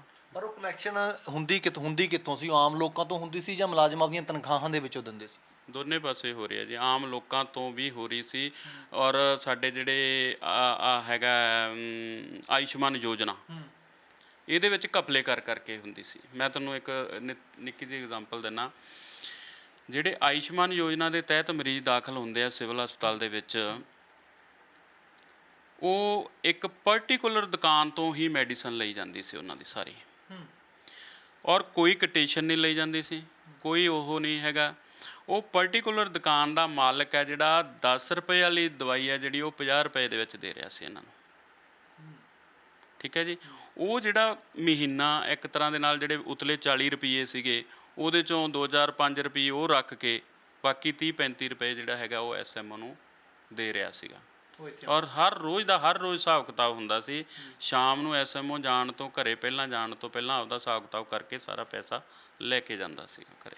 ਜਦੋਂ ਤੁਸੀਂ ਆਖਿਆ ਕਿ ਮੈਂ ਇਹ ਗੱਲਾਂ ਅੰਦਰ ਖਾਤੇ ਮੈਡਮ ਐਮਐਲਏ ਕੋਲੇ ਰੱਖਦਾ ਰਿਹਾ, ਜੋ ਤੁਸੀਂ ਇਹ ਗੱਲਾਂ ਅੰਦਰ ਖਾਤੇ ਮੈਡਮ ਐਮਐਲਏ ਕੋਲੇ ਰੱਖਦੇ ਸੀ ਤਾਂ ਉਹਨਾਂ ਵੱਲੋਂ ਕੀ ਕਿਹਾ ਜਾਂਦਾ ਸੀ? ਧਰਵਾਸ ਤੁਹਾਨੂੰ ਦਿੱਤਾ ਜਾਂਦਾ ਸੀ ਕਿ ਭਾਈ ਕੋਈ ਨਹੀਂ ਲੰਬਾ ਸਾਹਿਬ ਆਪਾਂ ਕਰਾਂਗੇ, ਜਾਂ ਕੀ ਕਿਹਾ ਜਾਂਦਾ ਸੀ? ਦੇਖੋ ਜੀ, ਮੈਂ ਮੈਡਮ ਐਮਐਲਏ ਨੂੰ ਬਥੇਰੀ ਵਾਰੀ ਕਿਹਾ ਕਿ ਮੈਮ ਵੀ ਇਹ ਜਿਹੜਾ ਇਸ ਤਰ੍ਹਾਂ ਚੱਲ ਰਿਹਾ, ਤਾਂ ਉਹਨਾਂ ਨੇ ਮੈਨੂੰ ਇਹ ਕਿਹਾ ਵੀ ਲੰਬਾ ਸਾਹਿਬ ਇਹ ਬੰਦਾ ਬੜਾ ਕਰਪਟ ਹੈ, ਆਪਾਂ ਇਹਦੀ ਬਦਲੀ ਕਰਵਾ ਦਿਆਂਗੇ, ਆਪਾਂ ਐਂ ਕਰਾ ਦਿਆਂਗੇ। ਪਰ ਮੈਨੂੰ ਇਹ ਪਤਾ ਲੱਗਿਆ, ਪਤਾ ਨਹੀਂ ਜਾਣੀ ਦੀ ਇਹ ਸਬੂਤ ਹੈਗਾ ਕਿ ਵੀ ਜਿਹੜਾ ਇਹਨੇ ਆਪ ਇੱਕ ਸਾਡੇ ਮੁਲਾਜ਼ਮ ਨੇ ਜਿਹੜਾ ਇੱਕ ਰਿਟਨ ਕੰਪਲੇਂਟ ਵੀ ਕੀਤੀ ਹੈ ਵਿਜੀਲੈਂਸ ਕੋਲੇ ਕਿ ਵੀ ਇਹਦੀ ਬਦਲੀ ਹੋਈ ਸੀ, ਅਤੇ ਉਹ ਬਦਲੀ ਰੁਕਾਉਣ ਦੇ ਵਿਗ 'ਚ ਇਹਨੇ 3 ਲੱਖ ਰੁਪਈਆ ਦਿੱਤਾ। ਉਹਦੇ 'ਚੋਂ 1 ਲੱਖ ਰੁਪਈਆ ਮੇਰੇ ਤੋਂ ਮੰਗ ਰਿਹਾ ਸੀਗਾ, ਅਤੇ ਜਿਹਦੇ 'ਚੋਂ ਮੈਂ 70,000 ਰੁਪਈਆ ਦੇਤਾ, ਪਰ 30,000 ਰੁਪਈਆ ਮੈਨੂੰ ਦੇ ਨਹੀਂ ਸਕਿਆ ਕਿਉਂਕਿ ਮੇਰੇ ਆਪਦੇ ਬੱਚੇ 'ਤੇ ਕੋਈ ਪ੍ਰੋਬਲਮ ਆਈ ਵੀ ਸੀਗੀ, ਇਸ ਕਰਕੇ ਮੈਂ ਪੈਸਿਆਂ ਦਾ ਇੰਤਜ਼ਾਮ ਨਹੀਂ ਕਰਕੇ ਦੇ ਸਕਿਆ ਇਹਨੂੰ। ਅਤੇ ਇਹਨੇ ਮੈਨੂੰ 31,000 ਰੁਪਏ ਦਾ ਇੱਕ ਜਾਅਲੀ ਬਿੱਲ ਪਾਸ ਕਰਨ ਲਈ ਕਿਹਾ, ਜਿਹਦੇ 'ਚੋਂ 1 ਰੁਪਏ ਦੀ ਵੀ ਮੈਡੀਸਨ ਨਹੀਂ ਸੀ ਆਈ। ਸੋ ਉਹ ਉਹਨੇ ਪਾਸ ਕਰਨ ਤੋਂ ਮਨਾ ਕਰਤਾ। ਮਨਾ ਕਰਨ ਤੋਂ ਬਾਅਦ ਉਹ ਐਮਐਲਏ ਮੈਡਮ ਨੂੰ ਕਹਿ ਕੇ ਉਹਦੀ ਬਦਲੀ ਜਿਹੜੀ ਆ ਮੁੱਲਾਪੁਰ ਕਰਵਾ ਦਿੱਤੀ ਗਈ। ਅੱਛਾ, ਜਿਹੜਾ ਮਤਲਬ ਇਸ ਤੰਤਰ ਦੇ ਵਿੱਚ ਨਹੀਂ ਆਉਂਦਾ ਸੀ ਉਹਦੀ ਵੀ ਬਿਲਕੁਲ ਬਿਲਕੁਲ ਬਿਲਕੁਲ ਬਦਲੀ ਪਾਸੇ ਕਰਾ ਦੇ। ਔਰ ਸਾਡੇ ਕਾਫੀ ਮੁਲਾਜ਼ਮ ਪ੍ਰਭਾਵਿਤ ਹੋਏ ਆ ਇਸ ਚੀਜ਼ ਤੋਂ। ਇਸ ਚੀਜ਼ ਤੋਂ ਕਾਫੀ ਹੋਇਆ। ਅੱਛਾ, ਇੱਕ ਤੁਸੀਂ ਡਰਾਈਵਰ ਦੀ ਗੱਲ ਕਰ ਰਹੇ ਸੀ, ਅੱਜ ਵੀ ਤੁਸੀਂ ਇੱਕ ਤਸਵੀਰ ਜਿਹੜੀ ਆ ਸਾਂਝੀ ਕੀਤੀ ਆ, ਉਹਦੇ ਵਿੱਚ ਇਹੀ ਲਿਖਿਆ ਕਿ ਡਰਾਈਵਰ ਜਿਹੜੇ ਨੇ ਉਹਨਾਂ ਮੈਡਮ ਦੇ ਗਨਮੈਨ ਦੇ ਨਾਲ ਖੜੇ ਜਿਹੜੇ ਨੇ ਸ਼ਾਇਦ ਬਰਥਡੇ ਸੈਲੀਬ੍ਰੇਟ ਕੁਝ ਕਰ ਰਹੇ ਨੇ। ਹਾਂ, ਉਹ ਕੀਤੀ ਆ। ਉਹ ਡਰਾਈਵਰ ਹੈ ਜਿਹੜਾ ਸਾਡੇ ਜਿਹੜੇ ਹੁਣ ਸਿਵਲ ਸਰਜਨ ਆ ਮੌਕੇ 'ਤੇ ਡਾਕਟਰ ਜੇ ਛਤਰੀ ਜੀ, ਉਹ ਉਸ ਵੇਲੇ ਡੀਐਮਸੀ ਸੀਗੇ, ਡਿਪਟੀ ਮੈਡੀਕਲ ਕਮਿਸ਼ਨਰ ਜਿਹੜੇ ਹੈਗੇ ਆ ਉਹ ਸੀਗੇ। ਉਹਨਾਂ ਨੇ ਅਪੁਆਇੰਟ ਕੀਤਾ ਸੀਗਾ ਔਰ ਉਹ ਜਿਹੜਾ ਅਪੁਆਇੰਟ ਕੀਤਾ ਗਿਆ ਸੀਗਾ ਉਹ ਸਾਨੂੰ ਇੱਕ ਪਾਵਰ ਗ੍ਰਿਡ ਤੋਂ ਐਂਬੂਲੈਂਸ ਮਿਲੀ ਸੀਗੀ, ਸਿਵਲ ਹਸਪੀਟਲ ਨੂੰ ਡੋਨੇਸ਼ਨ ਦੇ ਵਿੱਚ ਮਿਲੀ ਸੀ। ਉਹ ਐਂਬੂਲੈਂਸ ਚਲਾਉਣ ਵਾਸਤੇ ਉਹਨੂੰ ਅਪੁਆਇੰਟ ਕੀਤਾ ਗਿਆ ਸੀਗਾ, ਆਊਟਸੋਰਸਿੰਗ ਦੇ ਰਾਹੀਂ ਰੱਖਿਆ ਗਿਆ ਸੀਗਾ। ਉਸ ਤੋਂ ਬਾਅਦ ਸਾਡੇ ਜਿਹੜੇ ਉਹ ਡੀਐਮਸੀ ਸਾਹਿਬ ਸੀਗੇ ਉਹ ਐਸਐਮਓ ਕੋਟੀ ਸੇਖਾਂ ਬਣ ਕੇ ਚਲੇ ਗਏ ਅਤੇ ਉਹ ਡਰਾਈਵਰ ਹੈ ਜਿਹੜਾ ਉਹਦੀ ਨਾਲ ਦੀ ਨਾਲ ਹੀ ਜਿਹੜਾ ਮੈਡਮ ਐਮਐਲਏ ਦੇ ਘਰੇ ਸ਼ਿਫਟ ਹੋ ਗਿਆ। ਜਾਣੀ ਦੀ ਕਹਿਣ ਤੋਂ ਭਾਵ ਕੀ ਹੈ, ਉਹਨਾਂ ਦੇ ਇੱਥੋਂ ਜਾਣ ਤੋਂ ਬਾਅਦ ਉਹ ਡਰਾਈਵਰ ਹੈ ਜਿਹੜਾ ਐਮਐਲਏ ਮੈਡਮ ਦੀ ਗੱਡੀ ਚਲਾਉਣ ਲੱਗ ਪਿਆ। ਕਿੰਨੇ ਟਾਈਮ ਤੋਂ ਉਹ ਜਿਹੜਾ ਐਮਐਲਏ ਮੈਡਮ ਦੀ ਗੱਡੀ ਚਲਾ ਰਿਹਾ ਇਹ ਡਰਾਈਵਰ? ਤਕਰੀਬਨ 9-10 ਮਹੀਨੇ ਦੇ ਕਰੀਬ ਹੋ ਕੀ ਗਿਆ। ਪਤਾ ਤਨਖਾਹ ਵੀ ਮੈਡਮ ਐਮਐਲਏ ਦਿੰਦੇ ਹੋਣ? ਨਾ ਜੀ ਨਾ, ਸਾਡੇ ਸਰਕਾਰੀ ਖਾਤੇ 'ਚ ਜਾ ਰਹੀ ਹੈ। ਸਰਕਾਰੀ ਖਾਤੇ ਤੋਂ? ਬਿਲਕੁਲ ਜਾ ਰਹੀ ਹੈ। ਅੱਛਾ, ਠੀਕ ਹੈ। ਹਾਜ਼ਰੀ ਵੀ ਲੱਗ ਰਹੀ ਹੈ ਉਹਦੀ। ਅੱਛਾ, ਹਾਜ਼ਰੀ ਲੱਗਦੀ ਹੈ? ਹਾਜ਼ਰੀ ਵੀ ਲੱਗ ਰਹੀ ਹੈ ਸਿਵਲ ਹਸਪੀਟਲ ਦੇ ਵਿੱਚ ਉਹਦੀ, ਔਰ ਤਨਖਾਹ ਵੀ ਜਿਹੜੀ ਹੈਗੀ ਆ ਉਹ ਸਾਡੇ ਹਸਪੀਟਲ ਤੋਂ ਹੀ ਜਾ ਰਹੀ ਹੈ। ਅੱਛਾ, ਕਚਹਿਰੀ ਉਹ ਮੈਡਮ ਦੀ ਜਾਂਦਾ ਪਰ ਹਾਜ਼ਰੀ ਉਹਦੀ ਸਰਕਾਰੀ ਖਾਤੇ ਦੇ ਵਿੱਚ ਇੱਧਰ ਲੱਗ? ਬਿਲਕੁਲ ਬਿਲਕੁਲ ਹਾਜ਼ਰੀ ਲੱਗ ਰਹੀ ਹੈ। ਔਰ ਜਿੱਦਣ ਮੈਂ ਇਹ 23 ਤਰੀਕ ਨੂੰ ਖੁਲਾਸੇ ਕੀਤੇ ਸਟੇਜ ਤੋਂ, ਤਾਂ ਉਹਨਾਂ ਨੇ ਤੁਰੰਤ ਉਹਨੂੰ ਉੱਥੋਂ ਆਪਦੀ ਕੋਠੀ ਤੋਂ ਭਜਾਤਾ, ਕਹਿੰਦੇ ਜਾਓ ਸਿਵਲ ਹਸਪੀਟਲ ਜਾਓ। ਔਰ ਅਗਲੇ ਦਿਨ ਸਾਡੇ ਸਾਰੇ ਮੁਲਾਜ਼ਮਾਂ ਨੇ ਮੈਨੂੰ ਫੋਨ ਕਰ ਕਰਕੇ ਦੱਸਿਆ, ਇੱਕ ਤਾਂ ਧੰਨਵਾਦ ਕੀਤਾ ਵੀ ਤੁਸੀਂ ਜਿਹੜਾ ਸਿਵਲ ਹਸਪਤਾਲ ਦਾ ਡਰਾਈਵਰ ਵਾਪਸ ਕਰਵਾਤਾ, ਔਰ ਦੂਸਰਾ ਉਹਨਾਂ ਨੇ ਇਹ ਵੀ ਗੱਲ ਕਹੀ ਕਿ ਵੀ ਯਾਰ ਅਸੀਂ ਤੈਨੂੰ ਪਹਿਲੀ ਵਾਰੀ ਦੇਖਿਆ ਅੱਜ ਇੱਥੇ। ਅੱਛਾ, ਹਾਂ, ਵੀ ਸਾਨੂੰ ਪਤਾ ਹੀ ਨਹੀਂ ਸੀ ਵੀ ਇਹ ਡਰਾਈਵਰ ਹੈ। ਔਰ ਈਵਨ ਉਹਦੇ ਡਰਾਈਵਰ ਭਾਈਚਾਰੇ ਦੇ ਲੋਕ ਇਹ ਗੱਲ ਕਹਿ ਰਹੇ ਆ ਵੀ ਸਾਨੂੰ ਪਤਾ ਹੀ ਨਹੀਂ ਸੀ ਵੀ ਇਹ ਡਰਾਈਵਰ ਇੱਥੇ ਰੱਖਿਆ ਵਾ। ਅੱਛਾ, ਹੁਣ ਅਗਲਾ ਸਟੈਪ ਤੁਹਾਡਾ ਕੀ ਹੈ? 6 ਬਿੱਲ ਜਿਹੜੇ ਉਹ ਕੱਢ ਕੇ ਲਿਆਉਂਦੇ ਨੇ, ਡਰਾਈਵਰ ਦਾ ਖੁਲਾਸਾ ਜਿਹੜਾ ਉਹ ਵੀ ਤੁਸੀਂ ਕਰਤਾ। ਹੁਣ ਅਗਲਾ ਸਟੈਪ ਜਿਹੜਾ ਕੀ? ਹਾਲਾਂਕਿ ਤੁਸੀਂ ਕਹਿੰਦੇ ਸੀ ਕਿ ਕਹਿ ਰਹੇ ਸੀ ਕਿ ਭਗਵੰਤ ਸਿੰਘ ਸੀਐਮ ਮਾਨ ਹੋਰਾਂ ਕੋਲੇ ਅਸੀਂ ਜਾਣਾ ਸੀ ਸਾਰੇ ਜਿਹੜੇ ਹੈਗੇ ਆ ਡਾਕੂਮੈਂਟ ਲੈ ਕੇ। ਹੁਣ ਅਗਲਾ ਸਟੈਪ ਕੀ ਹੈ? ਦੇਖੋ ਜੀ, ਹੁਣ ਤਾਂ ਮੀਡੀਆ ਦੇ ਵਿੱਚ ਇੰਨੀ ਗੱਲ ਆ ਚੁੱਕੀ ਹੈ। ਮੈਂ ਤੁਹਾਡੇ ਮੀਡੀਆ ਦੇ ਰਾਹੀਂ ਆਰਐਮਬੀ ਟੈਲੀਵਿਜ਼ਨ ਦੇ ਰਾਹੀਂ ਵੀ ਇਹ ਗੱਲ ਜਿਹੜੀ ਹੈਗੀ ਆ ਭਗਵੰਤ ਮਾਨ ਜੀ ਨੂੰ ਹੱਥ ਜੋੜ ਕੇ ਕਹਿਣੀ ਚਾਹੁੰਦਾ ਕਿ ਭਗਵੰਤ ਮਾਨ ਜੀ, ਬੜੀਆਂ ਆਸਾਂ ਅਤੇ ਉਮੀਦਾਂ ਦੇ ਨਾਲ ਤੁਹਾਨੂੰ ਲੋਕ ਲੈ ਕੇ ਆਏ ਸੀਗੇ, ਔਰ ਇਹ ਇਨਕਲਾਬ ਜੇਕਰ ਕਾਮਯਾਬ ਨਹੀਂ ਹੁੰਦਾ ਤਾਂ ਲੋਕਾਂ ਦਾ ਇਨਕਲਾਬ ਨਾਮ ਤੋਂ ਵਿਸ਼ਵਾਸ ਹੀ ਉੱਡ ਜਾਣਾ, ਔਰ ਪੰਜਾਬ ਦੇ ਵਿੱਚ ਇਸ ਤੋਂ ਬਾਅਦ ਕੋਈ ਇਨਕਲਾਬ ਹੈ ਜਿਹੜਾ ਉਹ ਆ ਹੀ ਨਹੀਂ ਸਕਣਾ। ਲੋਕਾਂ ਦਾ ਵਿਸ਼ਵਾਸ ਹੀ ਜਦੋਂ ਉੱਡ ਜਾਣਾ, ਇਨਕਲਾਬ ਦੇ ਨਾਂ ਤੋਂ ਹੀ ਲੋਕਾਂ ਨੂੰ ਚਿੜ ਹੋ ਜਾਣੀ ਆ। ਸੋ ਮੇਰੀ ਬੇਨਤੀ ਹੈ ਕਿ ਇਹ ਸਾਰੇ ਵਿਸ਼ਵਾਸ ਨੂੰ ਬਣਾਈ ਰੱਖਣ ਲਈ ਕਿਰਪਾ ਕਰਕੇ ਸਿਵਲ ਹਸਪਤਾਲ ਮੋਗਾ ਦੇ ਸਾਰੇ ਰਿਕਾਰਡ ਦੀ ਪਿਛਲੇ 2 ਸਾਲ ਦਾ ਤਾਂ ਜ਼ਰੂਰੀ ਚਾਹੀਦਾ, ਕਿਉਂਕਿ ਜਿਹੜਾ ਇਸ ਐਸਐਮਓ ਦੇ ਪੀਰੀਅਡ ਦੇ ਵਿੱਚ ਹੋਇਆ ਉਹਦਾ ਤਾਂ ਜ਼ਰੂਰੀ ਜਿਹੜਾ ਹੈਗਾ ਵਿਜੀਲੈਂਸ ਜਾਂਚ ਹੋਣੀ ਚਾਹੀਦੀ ਹੈ, ਅਤੇ ਉਦੋਂ ਪਿਛਲੇ ਦੀ ਵੀ ਜੇਕਰ ਉਹ ਕਰਨੀ ਚਾਹੁੰਦੇ ਆ ਤਾਂ ਮੈਂ ਉਹਦਾ ਵੈਲਕਮ ਕਰੂੰਗਾ, ਕਿਉਂਕਿ ਘਪਲੇ ਤਾਂ ਉਦੋਂ ਪਹਿਲਾਂ ਵੀ ਹੁੰਦੇ ਰਹੇ ਆ। ਤੁਸੀਂ ਜਾਂਚ ਇਕੱਲੇ ਇਸ ਦੀ ਮੰਗ ਰਹੇ ਹੋ ਜਾਂ ਜਾਂਚ, ਜਿਵੇਂ ਤੁਸੀਂ ਇਲਜ਼ਾਮ ਲਾਏ ਨੇ ਕਿ ਪੂਰੇ ਮੋਗੇ ਦੇ ਵਿੱਚ ਘਪਲੇਬਾਜ਼ੀ ਚੱਲ ਰਹੀ ਹੈ, ਐਮਐਲਏ ਜਿਹੜੇ ਹੈਗੇ ਨੇ ਐਮਐਲਏ ਮੋਗਾ ਦੀ ਵੀ ਜਾਂਚ ਮੰਗਦੇ ਹੋ? ਬਿਲਕੁਲ ਹੋਣੀ ਚਾਹੀਦੀ ਹੈ ਜੀ, ਜੇ ਉਹਨਾਂ ਦੇ ਨਾਮ ਆ ਰਹੇ ਆ। ਤੁਸੀਂ ਇਹ ਦੇਖੋ ਕਿ ਆਹ ਜਿਹੜਾ ਆਡਿਟ ਹੋਇਆ ਇਹ ਪਿਛਲੇ 6 ਸਾਲ ਦਾ ਆਡਿਟ ਹੋਇਆ ਸੀ। ਆਹ ਸੀਨੀਅਰ ਮੈਡੀਕਲ ਅਫਸਰ ਸਿਵਲ ਹਸਪਤਾਲ ਮੋਗਾ ਆਪਦੇ ਸਮੂਹ ਸਟਾਫ ਨੂੰ ਇੱਕ ਚਿੱਠੀ ਕੱਢ ਕੇ ਕਹਿ ਰਿਹਾ ਕਿ ਆਡਿਟ ਤਹਿਤ ਫੰਡ ਲੈਣ ਸੰਬੰਧੀ ਆਡਿਟ ਕੀਤਾ ਜਾਂਦਾ ਫੰਡਾਂ ਦਾ। ਇਹ ਸੈਂਟਰ ਦੀ ਟੀਮ ਆਈ ਸੀਗੀ ਆਡਿਟ ਕਰਨ ਵਾਸਤੇ। ਇੱਕ ਤਾਂ ਪੰਜਾਬ ਦੀ ਟੀਮ ਹੁੰਦੀ ਹੈ, ਉਹ ਤਾਂ ਥੋੜ੍ਹੇ ਘਣੇ ਪੈਸਿਆਂ 'ਚ ਹੀ ਵਿਰ ਜਾਂਦੇ ਆ, ਉਹਨਾਂ ਨੂੰ ਤਾਂ ਜੇ ਸ਼ਾਮ ਨੂੰ ਮੱਛੀ ਅਤੇ ਦਾਰੂ ਮਿਲ ਜਾਵੇ ਤਾਂ ਉਹਨੇ 'ਚ ਹੀ ਖੁਸ਼ ਹੋ ਜਾਂਦੇ ਆ। ਜਿਹੜੀ ਇਹ ਸੈਂਟਰ ਦੀ ਟੀਮ ਆਉਂਦੀ ਆ, ਫਿਰ ਇਹਨਾਂ ਨੂੰ ਵਧੀਆ ਹੋਟਲਾਂ 'ਚ ਟਰਾਉਂਦੇ ਆ, ਉਹਨਾਂ ਦੀ ਪੂਰੀ VIP ਟਰੀਟਮੈਂਟ ਦਿੰਦੇ ਆ, ਔਰ ਜਾਣ ਲੱਗਿਆ ਉਹਨਾਂ ਦੀ ਜੇਬ ਵੀ ਗਰਮ ਕਰਦੇ ਆ। ਔਰ ਇਹ 6 ਸਾਲ ਦਾ ਜਿਹੜਾ ਆਡਿਟ ਹੋਣਾ ਸੀਗਾ ਇਹ ਬੜਾ ਜ਼ਰੂਰੀ ਸੀਗਾ ਕਿ ਵੀ ਇਹਦੇ 'ਚੋਂ ਬਹੁਤ ਕੁਝ ਨਿਕਲਣਾ ਸੀਗਾ। ਇਸ ਆਡਿਟ ਦੇ ਇਹ ਆਪਣੇ ਘਪਲਿਆਂ ਨੂੰ ਦਬਾਉਣ ਵਾਸਤੇ ਇਹਨਾਂ ਨੇ ਵੇਖੋ ਐਸਐਮਓ ਨੇ ਆਪਦੇ ਦਸਤਖਤਾਂ ਦੇ ਤਹਿਤ ਅੰਡਰ ਇੱਕ ਚਿੱਠੀ ਕੱਢੀ ਹੈ, ਥੱਲੇ ਮੋਹਰ ਵੀ ਲੱਗੀ ਹੋਈ ਆ, ਔਰ ਇਹ ਕਹਿ ਰਿਹਾ ਕਿ ਆਡਿਟ ਤਹਿਤ ਫੰਡ ਲੈਣ ਸੰਬੰਧੀ ਸਮੂਹ ਸਿਵਲ ਹਸਪਤਾਲ ਮੋਗਾ ਦੇ ਅਧਿਕਾਰੀਆਂ ਕਰਮਚਾਰੀਆਂ ਨੂੰ ਬੇਨਤੀਪੂਰਵਕ ਲਿਖਿਆ ਜਾਂਦਾ ਹੈ ਕਿ ਆਡਿਟ ਨੂੰ ਧਿਆਨ ਵਿੱਚ ਰੱਖਦੇ ਹੋਏ ਹਰ ਅਧਿਕਾਰੀ ਕਰਮਚਾਰੀ ਆਪਣੀ ਕੈਟਾਗਰੀ ਤੋਂ ਚਾਰਜ ਅਨੁਸਾਰ ਫੰਡ ਵਿਜੇ ਕੁਮਾਰ ਫਾਰਮੇਸੀ ਅਫਸਰ ਸਿਵਲ ਹਸਪਤਾਲ ਮੋਗਾ ਨੂੰ ਜਮ੍ਹਾਂ ਕਰਵਾਏ ਜਾਣ। ਦੇਖੋ, ਰਿਸ਼ਵਤ ਦਾ ਪੈਸਾ ਇਕੱਠਾ ਕਰਨ ਵਾਸਤੇ ਵੀ ਚਿੱਠੀਆਂ ਕੱਢੀਆਂ ਜਾ ਰਹੀਆਂ। ਇਸ ਤੋਂ ਵੱਡਾ ਹੋਰ ਕੀ ਸਬੂਤ ਚਾਹੀਦਾ ਉਹਨਾਂ ਨੂੰ? ਵੀ ਰਿਸ਼ਵਤ ਵੀ 1 ਨੰਬਰ ਦੀ ਚਿੱਠੀ 'ਚ ਮੰਗ ਰਹੇ ਆ। ਹਾਂ, ਬਸ ਇੰਨਾ ਹੈ ਵੀ ਇਹਦੇ ਚਿੱਠੀ ਦੇ ਉੱਤੇ ਕੋਈ ਨੰਬਰ ਨਹੀਂ ਲੱਗਿਆ। ਕਹਿਣ ਤੋਂ ਭਾਵ ਕੀ ਹੈ ਕਿ ਡਾਇਰੀ ਦੇ ਵਿੱਚ ਦਰਜ ਨਹੀਂ ਹੋਈ, ਤੇ ਇਹ ਚਿੱਠੀ ਹੈ ਜਿਹੜੀ ਸਾਰੇ ਡਿਪਾਰਟਮੈਂਟਸ ਦੇ ਵਿੱਚ ਗਈ, ਔਰ ਇਸ ਚਿੱਠੀ ਦੇ ਆਧਾਰ ਤੇ ਜਿਹੜਾ ਹੈਗਾ ਵਿਜੇ ਕੁਮਾਰ ਫਾਰਮੇਸੀ ਅਫਸਰ ਹੈ ਜਿਹੜਾ, ਉਹਨੇ ਪੈਸੇ ਇਕੱਠੇ ਕੀਤੇ, ਔਰ ਇਹਨੂੰ ਅਸੀਂ ਮੀਡੀਆ ਦੇ ਵਿੱਚ ਵੀ ਲੈ ਕੇ ਗਏ ਸੀ ਉਸ ਵੇਲੇ। ਆਹ ਦੇਖੋ, ਆਹ ਦੈਨਿਕ ਜਾਗਰਣ ਦੇ ਵਿੱਚ ਇੱਕ ਖਬਰ ਲੱਗੀ ਹੋਈ ਹੈ, ਠੀਕ ਹੈ ਜੀ। ਇਹ ਅੱਜ ਤੋਂ 5-6 ਮਹੀਨੇ ਪੁਰਾਣੀ ਗੱਲ ਹੈਗੀ ਆ। ਅਸੀਂ ਇਹਨੂੰ ਮੀਡੀਆ ਦੇ ਵਿੱਚ ਲੈ ਕੇ ਗਏ, ਔਰ ਇਹਦੇ ਵਿੱਚ ਐਸਐਮਓ ਖੁਦ ਮੰਨਦਾ ਪਿਆ ਕਿ ਵੀ ਸਿਵਲ ਹਸਪਤਾਲ ਦੇ ਵਿੱਚ ਜਿਹੜੇ ਰਿਕਾਰਡ ਦੇ ਨੂੰ ਜਿਹੜਾ ਹੈਗਾ ਉਹਦੇ 'ਚ ਬਹੁਤ ਸਾਰੀਆਂ ਖਾਮੀਆਂ, ਔਰ ਉਹਨਾਂ ਖਾਮੀਆਂ ਨੂੰ ਲੁਕਾਉਣ ਵਾਸਤੇ ਸਾਨੂੰ ਇਹ ਪੈਸਾ ਦੇਣਾ ਪੈਂਦਾ ਹੈ। ਖੁਦ ਮੰਨਿਆ। ਹਾਂ, ਦੇਖੋ ਆ ਪੜ੍ਹੋ ਵਿੱਚ, ਮੈਂ ਐਨਕ ਲਗਾ ਕੇ ਤੁਹਾਨੂੰ ਪੜ੍ਹ ਕੇ ਦਿਖਾ ਦਿੰਦਾ, ਪਲੀਜ਼ ਮੇਰੀ ਐਨਕ ਤੋਂ। ਇਹ ਚੀਜ਼ਾਂ ਖੁਦ ਮੰਨੀਆਂ ਨੇ। ਹਾਂਜੀ।